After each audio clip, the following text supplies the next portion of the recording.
Kwanza kabisa niseme ni kweli kama ulivyozungumza, lakini yote yale yalisababishwa na fatiki tuliokuwa nayo, kwa sababu sisi tuna siku 4 siku 5 ambazo ndio tumeanza mazoezi kwa ajili ya pre-season, na akili yetu hasa kubwa ilikuwa tunaangalia Champions League. Kwa hiyo hatukujiandaa sana na mashindano haya, lakini niseme tu kwamba fatiki ili tutafuna, lakini tunarudi, tumepata muda kidogo wa kupumzika sasa hivi. Naamini kabisa katika mchezo huu wa kesho tutafanya vizuri zaidi. Mimi niseme tu kwamba kweli Simba ni timu bora, iko vizuri, lakini tumeona na wao vile vile wana shida baadhi ya maeneo ambayo hatuwezi kuyataja hapa, sababu ni mbinu yetu na sisi kwenda kuyafanyia kazi ili tuweze kumbiti.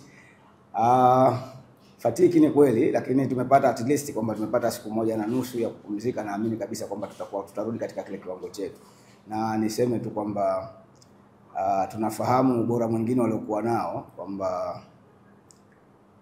ni wazuri vile vile katika set pieces na kutumia maeneo ya pembeni, kwa sababu tuliangalia mchezo wao wa jana walivyocheza, wajuzi walivyocheza, tumeona kwamba wanayatumia vizuri maeneo hayo. Kwa hiyo na sisi tumejipanga kuhakikisha kwamba maeneo hayo hayaleti madhara, na ikiwezekana na sisi vile vile tuwadhuru kwa yale mambo yetu mazuri tuliokuwa nayo.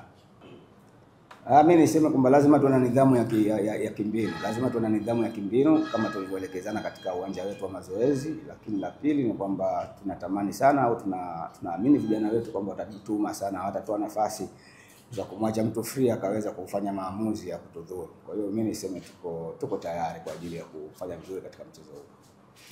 Back to back finali ya Ngao ya Jamii. Umeona pia mechi za Ngao ya Jamii 2025. Umezitazama namna gani na unazungumzia Ngao ya Jamii 2025? Tunatarajia kuiona finali nzuri zaidi ya safari hii, kwa sababu kila siku timu zinajidhatiti kwa maana kwamba ya kuongeza watu, lakini vile vile kuongezeka kimbinu. Kwa hiyo tunaamini kwamba tutakutana na finali nzuri. Kwa hiyo niseme tu kwamba wapenzi wa mpira wafike kwa wingi kuja kushuhudia burudani kesho. Awali ya yote ni jambo la kumshukuru Mungu, tumefika finali tena, na sisi kama wachezaji tunaamini mchezo huu utakuwa mzuri na wenye ushindani, kwa maana mara zote tunapokutana na Simba Queens iwe kwenye mashindano ya aina yoyote unakuwaga mchezo wenye ushindani sana. Kwa maana hiyo tunaamini mchezo huu utakuwa mzuri na wenye ushindani. Kama nilivyoongea awali kwamba Simba ni timu kubwa, tunaiheshimu, na siku zote tunapokutana sisi na Simba mara nyingi huaga ni mechi inakuwa ngumu. Kwa maana hiyo sisi tumeona tulipokosea kipindi cha msimu uliopita, tunaamini kwamba msimu huu tutafanya vizuri zaidi ya vile msimu uliopita, kwa maana mwaka jana kwenye ligi tulikutana nao lakini hatukuambulia alama zote, kwa maana mchezo wa kwanza tulitoa suluhu na mchezo wa pili tukapoteza tukiwa nyumbani.